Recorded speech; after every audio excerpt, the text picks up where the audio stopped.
Assalamualaikum warahmatullahi wabarakatuh. Kali ini saya akan membuat video presentasi ekonomi publik. Sebelumnya perkenalkan, saya Putri Mandalini dengan NIM 21042190, jurusan Ilmu Administrasi Negara Fakultas Ilmu Sosial Universitas Negeri Padang.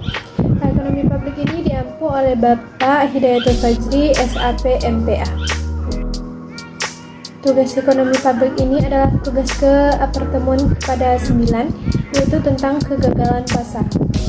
Dalam pasar ini terjadi ketika suatu sistem harga gagal untuk menghitung semua biaya dan memanfaatkan dalam pasar. Jadi kegagalan pasar ini adalah ketidakmampuan perekonomian suatu pasar untuk berfungsi secara efisien dalam pertumbuhan ekonomi.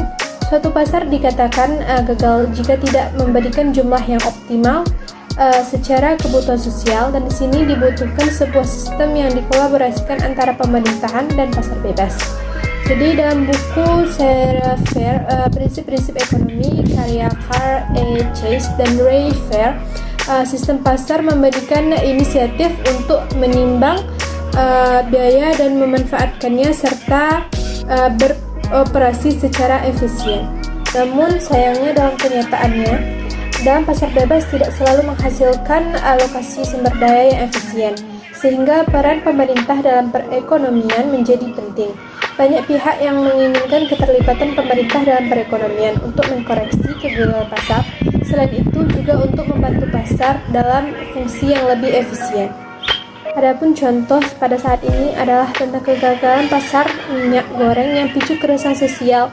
Kegagalan pengendalian pasar minyak goreng telah menimbulkan kepanikan, terlebih berkaitan dengan kebutuhan dasar. Di sisi lain, mekanisme operasi pasar yang menyebabkan kerumunan dan berpotensi membuat kericuhan juga perlu diubah. Jadi fenomena kelangkaan ini atas kenaikan harga minyak goreng merupakan potret kegagalan pasar tersebut.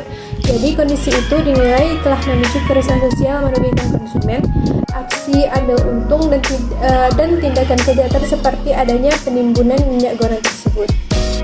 Pada gambar di sini dapat dilihat bagaimana ibu-ibu rumah tangga mengantri antrian minyak murah akibat dari kegagalan pasar tersebut.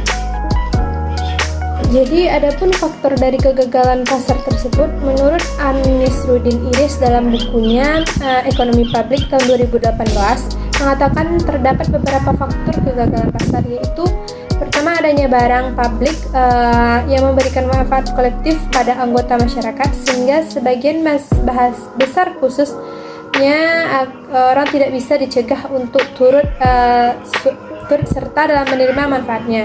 Jadi biasanya perusahaan swasta tidak merasakan mendapat keuntungan dengan memproduksi barang pabrik tersebut, maka kebutuhannya akan barang pabrik akan sumber lain seperti inflasi.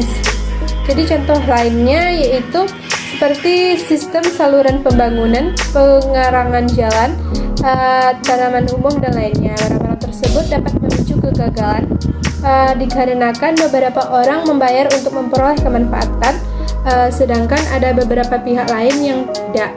Jadi meskipun tidak membayar untuk barang yang bersama tersebut, maka mereka mendapatkan manfaat yang sama. Yang kedua yaitu adanya kegagalan informasi. Kegagalan informasi pasar yaitu untuk informasi pasar di sini diperlukan untuk menyampaikan permintaan dan penawaran. Jadi jika salah satu pihak pemerintah atau pelaku pasar memberikan informasi yang tidak tepat, maka keuntungan yang akan diraih tidak akan maksimal. Selain itu, informasi pasar dibutuhkan masyarakat untuk mengetahui harga terkini suatu produk.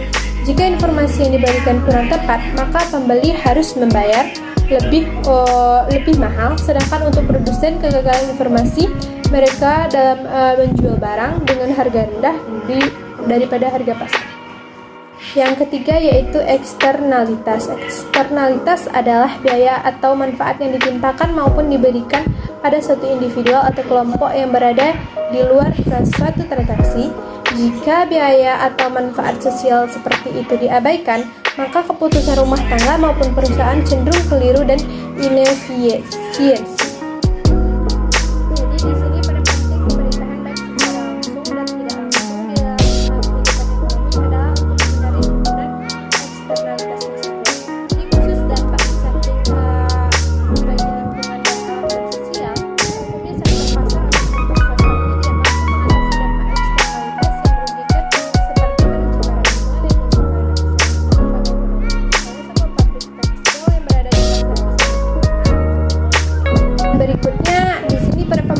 juga untuk mewujudkan keseimbangan pasar. Campur tangan pemerintah dapat dengan cara memproduksi barang tersebut oleh pemerintah sendiri atau menyerahkan kepada pihak swasta.